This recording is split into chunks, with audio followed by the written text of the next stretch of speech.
You're listening to Stellar Success, Leveling Up for Medical Pros with Dr. Tudor Francu. Join us as we explore how medical professionals can achieve stellar success in all areas of life. It's time to level up. Hello, everyone. We're back at Stellar Success Podcast. I'm Dr. Tudor Francu, and I have the pleasure of having a great guest today, Dr. Tammy Allen from Atlanta, Georgia. How are you doing, Dr. Allen? I'm doing great. Thanks Awesome. for asking. Thanks for having you. Dr. Allen, you travel more than 50 countries around the world. What is your why? My why is I love discovering new things. I love meeting new people. I love interacting with those people. I think that traveling broadens your horizons, it broadens your viewpoint. And I don't know, I got hooked. I've always enjoyed traveling, but I really got hooked in medical school, and I'm just I'm learning so much from it, and I can't stop. That's great. That's great. So, tell us a little bit about your journey. Where did you start? How did you come by, and what are you now? I understand you're having a couple of nice, interesting medical startups. Yes. So, I sorry, my phone was making noises. I apologize. But so um I started out doing traditional family medicine almost 20 years ago. Quickly realized that that was probably going to burn me out. And I switched to hospital medicine. And I've been doing hospital medicine for the past 17 years. But as you are probably aware, all of the medical field is experiencing some form of burnout. And hospital medicine was becoming a source for burnout for me as well. And I decided that I needed to slow down, cut back some. And so now I work maybe 5 to 7 shifts a month. And while I have launched my Travel Meds to Go business, is a pre-travel prescription medication business. So if you're going out of the country, or even if you're staying in country and you need things like anti-diarrheal medications, if you need anti-malaria medication, motion sickness medication, I provide those things for you online. That's very interesting. It's one of those fields that everybody ignores until they need it. Absolutely. Right? Because right, most of the people are excited about going and traveling around the world and booking tickets, booking hotels, and when they realize that they need some kind of vaccines or medicine pre-op, or the requirements for that country are very strict, they start freaking out and they don't know where to go. Right, I think that's a right. great idea to have that kind of service to them. Yes. Um, what does success mean to you then? How do you see yourself right now as a physician, as a medical startup CEO? How do you see those things? So I feel that I have been successful for a long time. When I became a physician, I looked at that as successful. I'm just now getting older and channeling my energies in a different direction. And so I still feel very successful. I'm just looking forward to the next chapter of that success. And hopefully that will be Travel Meds to Go becoming a very profitable company, and also being very helpful to a lot of travelers. Yeah, that's great. Tell us a little bit about your beginnings in this medical startup venture. Okay. So it started, I think the idea came along during COVID-19. One of the things that I do that's probably a little different than most doctors is I am a traveling doctor who has traveled my entire career. So I don't have one place I stay. I have 18 state licenses and I travel all over the US. I've also been to Guam to work. So I'm a little different in that way. And when COVID-19 hit, that for maybe the first 4 to 6 months, that actually really hurt the travel doctor industry. We weren't needed because they were still trying to figure out what to do with their doctors that they had on staff, that now sudden surgeons who no longer had a job to do. And so they brought them in to cover the COVID patients. And then at some point, maybe 6 months in, traveling doctors were needed again. But for those first 6 months, I literally, all of my contracts stopped. I did not have a job and I started to panic. Because as a traveling doctor, you depend on, if you don't work, you don't get paid. So I started thinking about what can I do differently? And I started doing a lot of telemedicine. And I realized that, I have the skills to open my own telemedicine company. And since traveling was such a passion of mine, and I discovered early on that most primary care physicians did not want to prescribe those medications. Hmm. They just didn't have the time. They didn't know what to do with it. They didn't have time to research it. And they would send you to a travel clinic. Travel clinics are very expensive. And I said, hey, I can do something where I can provide a service and also alleviate some of those expenses for people and some of the anxieties of trying to get your primary professional to write for those prescriptions. So that's how it came about. It wasn't until after COVID that I actually started the business, but that's how I came up with Very, the idea. very, very interesting. I want to kind of stop here and explore a little bit more the mindset you were in when you started this adventure. Because one of the questions I would say that many medical professionals have is like, how do we start in something that's into our profession, but is not related necessarily to direct patient care? Mhm. Um, a business like this is something that gets a little bit out of the comfort zone for someone normally practicing medicine. And it takes a little bit of confidence, I would say, to start something like this. What was your Absolutely. mindset, and how do you deal with creating an environment for yourself to be able to um, basically go into a new field? Right.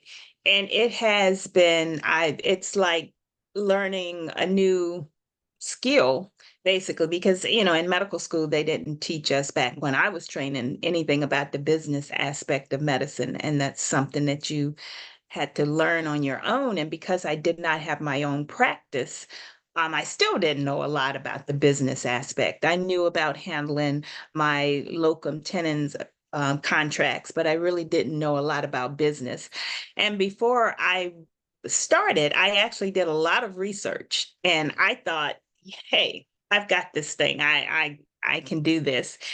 And when I started, oh my goodness, I realized there was so much that I didn't know. It was such a steep learning curve. It's still a learning process. It was just a whole different beast. And one of the things that's helped me is I have found coaches along the way, business coaches, regular coaches, and I'm a true believer in coaches now because Yeah. there is so much out there Yeah, that's very for interesting you to because know.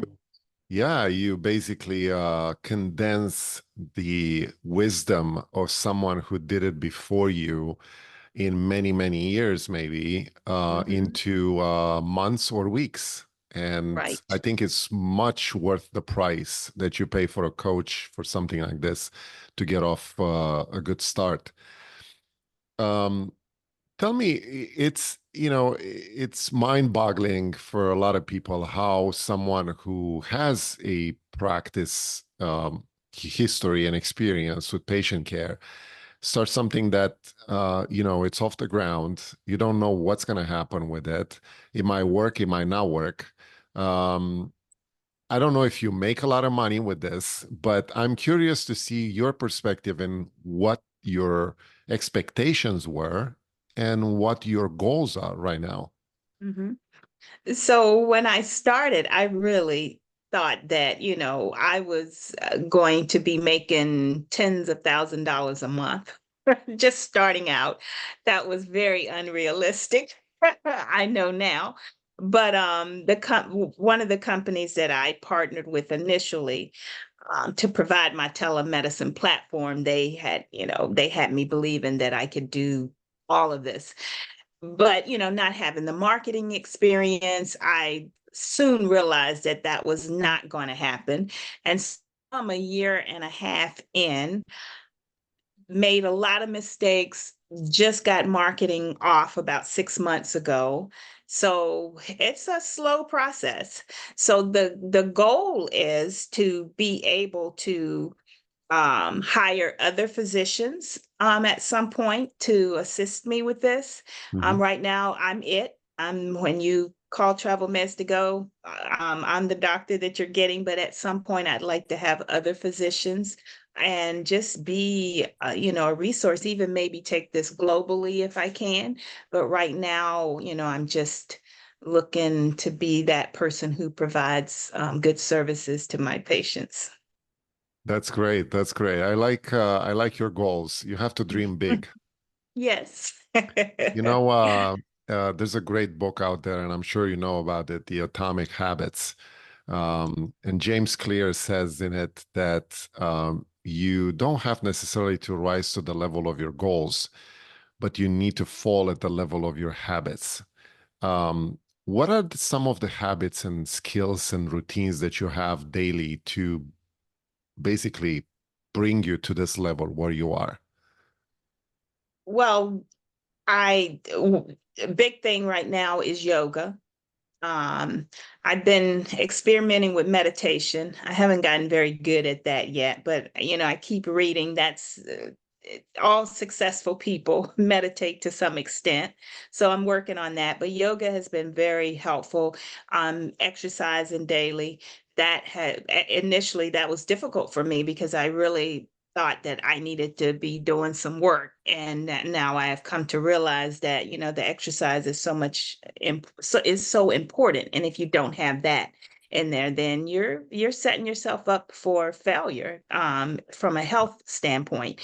Continuing to eat healthy and just continuing with my coaches and just surrounding myself with people with positive mindsets and just people that are encouraging. So, Yeah, that's very important. The environment you're in makes it or breaks your outcome. That's for right. sure. Uh, so, Dr. Allen, it's been a lot of talk into the medical community about exactly what you're doing right now. It's different types of passive income Mhm. um, that medical professionals are looking for in case of burnout or in case of retirement. How do you see this aspect? And, obviously you have this business starting right now and I don't know how passive it is. It looks like it's very active, but Right now. um, how do you see the notion of creating some passive income streams?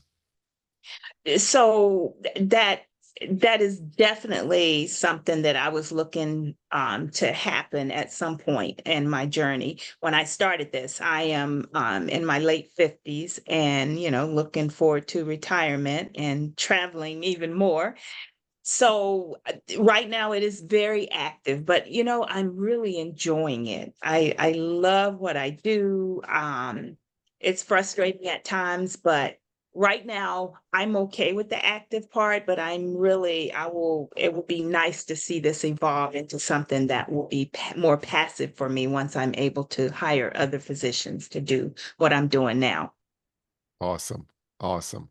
Um, Tell me a little bit about the the things that, you know, brought you to this moment, where you have a business starting up, you expect to make some money, you still work in it. Um, how do you deal with taking risks? I mean, obviously, this was a risk that you were taking at some point, forced or unforced, you know, by COVID. But it looks like, you know, something pushed you from, you know, from the situation you were in to take a risk, and it looks like it paid off. Mhm. Um, how do you deal with those situations? You just, I think probably most physicians have this idea in their mind that they are successful and they're confident and they can, take on the world. Sometimes when we jump out there, we're like, whoa, this is not what I thought it was going to be. But I think just because of those traits that physicians have, that was very helpful for me. In my mind, there was nothing that I could not do. So this was just an extension of my upbringing, my training, and I put myself out there. It has been very scary at times, especially since I've cut back working in my so-called real job. Mhm. I used to work 12, 14 shifts a month. And then at some point, I realized I could not do that and dedicate time to this business as well. So now I'm doing 5 to 7 shifts a month. That's a huge cut in pay.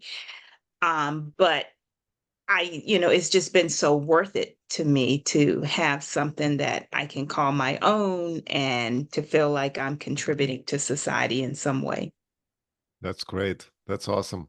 Um, Looking back, in your career, is there anything you would have changed to get you to this point faster? There are definitely things that I would have changed, but it probably would not have been good for me in the long run. I think that the obstacles that we overcome make us better people. Um, but if I could change anything, I would have probably hired coaches before I started my business. And then that would have allowed me to have some more realistic expectations of how a startup business And probably operates. save time, and Time money. and money. Yeah, Yes. that's interesting. Very good.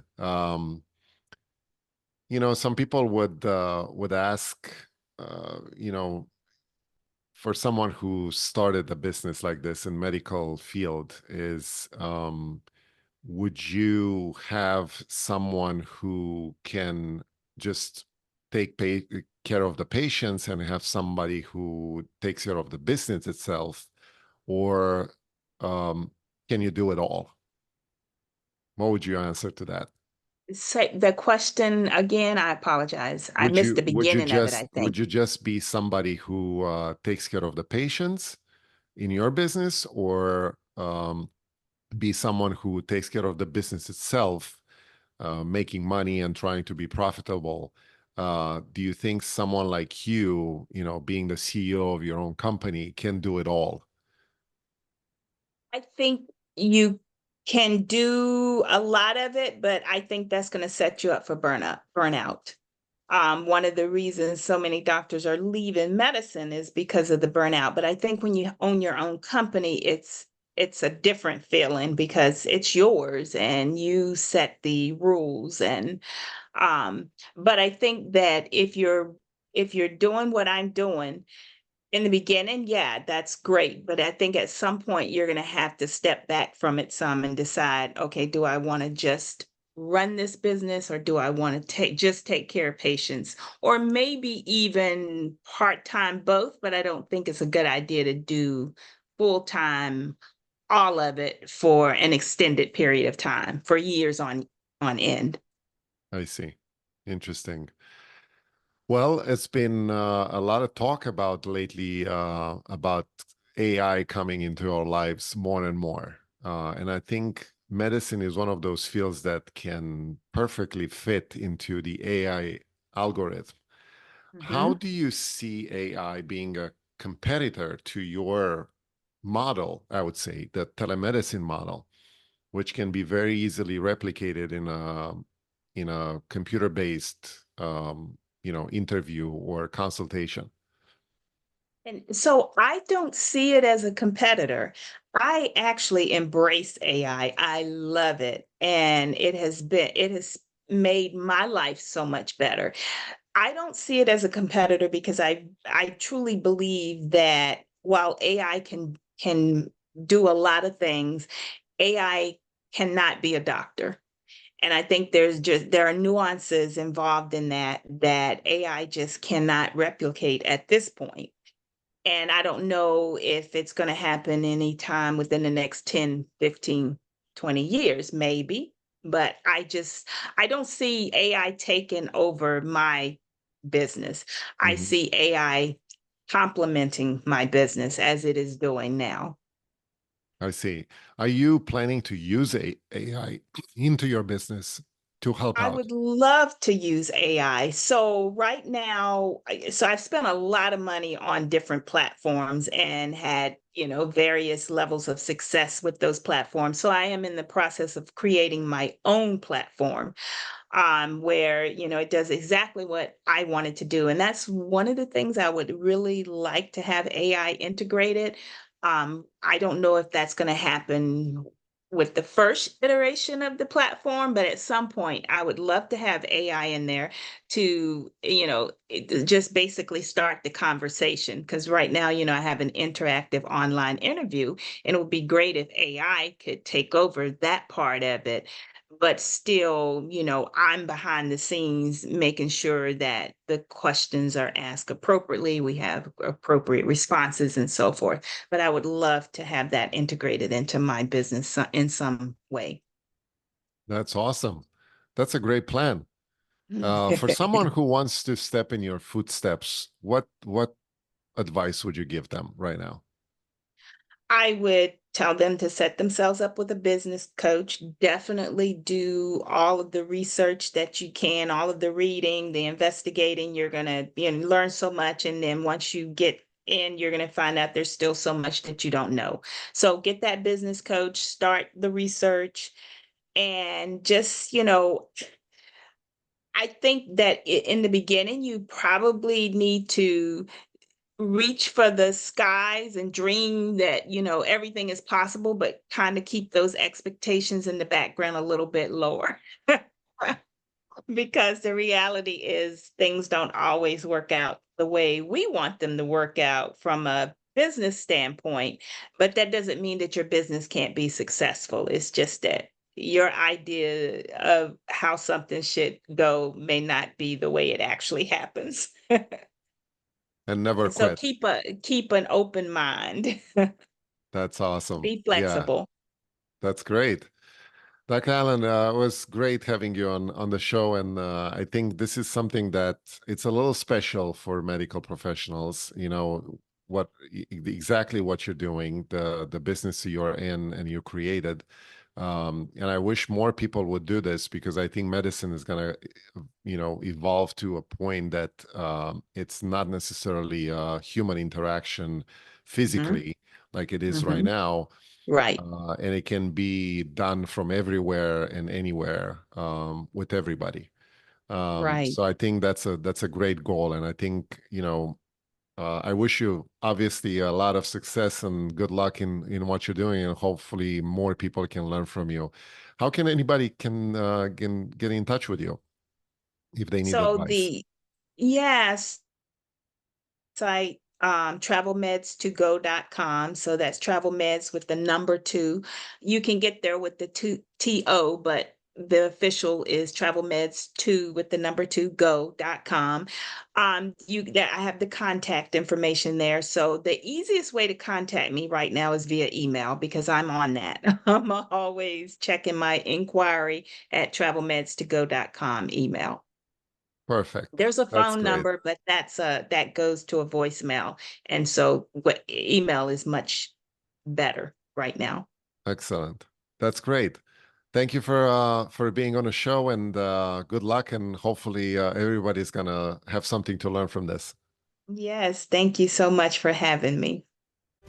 That's a wrap on Stellar Success, Leveling Up for Medical Pros with Dr. Tudor Francu. Interested in joining us? Go to stellarsuccesspodcast.com/guest to apply. Stay stellar and level up.